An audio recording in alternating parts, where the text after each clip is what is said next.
Dans la série Mon corps magicien, un ensemble de livrets qui vous donne des exercices simples, très simples, à pratiquer pour harmoniser émotion, énergie et corps, aspect physique. Nous allons parler de l'ancrage qui vous permet de rester plus zen et plus en forme.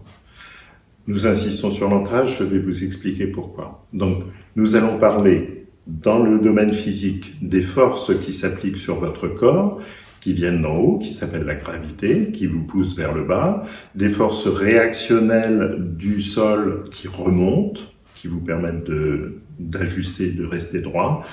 L'ensemble de ces forces, les forces descendantes et les forces montantes, s'annulent au niveau du sacrum, précisément au niveau des articulations sacro-iliaques, ce qui confère un intérêt particulier pour cette zone. Les ostéopathes travaillent énormément sur le sacrum parce que c'est un lieu de rencontre entre des forces, des énergies, des émotions, etc. Donc dans le domaine physique, les forces qui descendent d'en haut, qui sont la gravité, les forces qui remontent du sol, qui sont les forces de réaction du sol, l'équilibre entre les deux se fait au niveau du bassin et consciemment, vous pouvez vous redresser et corriger cet axe. Axe, c'est comment vous vous organisez à rester droit, à rester bien adapté entre le haut et le bas. Donc votre axe, vous pouvez l'imaginer ou le ressentir, mais plutôt l'imaginer en avant de la colonne vertébrale et vérifier, les yeux fermés, que cet axe soit bien positionné. Vous fermez les yeux, vous imaginez une grande ligne en avant de la colonne vertébrale, mais quand même plutôt au niveau du dos. Et puis, vous pouvez ressentir ou imaginer qu'elle soit décalée vers l'avant, vers la gauche, la droite, etc.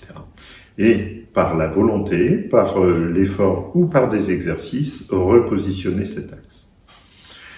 D'un point de vue émotionnel, tout ce qui est de l'ordre de la terre, c'est tout ce qui est plutôt terre à terre. C'est tout ce qui va concerner nos activités terrestres, de manger, de jardiner, d'évoluer sur cette terre. Tout ce qui relève du ciel, c'est plus de l'ordre des pensées. Quelqu'un qui est vraiment beaucoup dans ses pensées, on dit qu'il est dans la lune. On dit qu'il a la tête dans les étoiles, qu'il est toujours perdu, qu'il est perché. Voilà, les expressions qui nous permettent d'imager ce qui se passe. Pour trouver un équilibre entre le haut et le bas d'un point de vue énergétique ou d'un point de vue émotionnel, nous avons des exercices qui se font essentiellement par la pensée. Donc, pour être en contact avec la terre, les pieds nus sur le sol, éviter les semelles synthétiques, et puis vous fermez les yeux, assis ou debout, et vous imaginez être un arbre, par exemple, avoir des racines qui poussent sous vos pieds, qui vont contacter la terre, et puis ensuite avoir des branches, des feuilles, du feuillage qui va contacter le ciel, et vous équilibrer par la pensée entre terre et ciel. L'ancrage est essentiel. S'il n'y avait qu'un seul exercice à pratiquer de tout ce bouquin, ce serait d'apprendre à s'ancrer, d'apprendre à s'enraciner, d'apprendre à renouer avec la terre, d'apprendre à remettre en place ce contact. Parce que nous sommes des penseurs immodérés, nous pensons beaucoup trop et nous emmenons toujours les énergies vers le haut. C'est bien de revenir à la terre, c'est bien de refaire une prise de terre, c'est bien de lâcher. Voilà, grosso modo, ce que vous allez trouver dans ce bouquin. Pour quand même savoir comment travaillent les ostéopathes. Les ostéopathes travaillent énormément sur le sacrum, parce que c'est notre lien à la terre, parce que c'est un lieu de rencontre, de force, d'énergie, etc.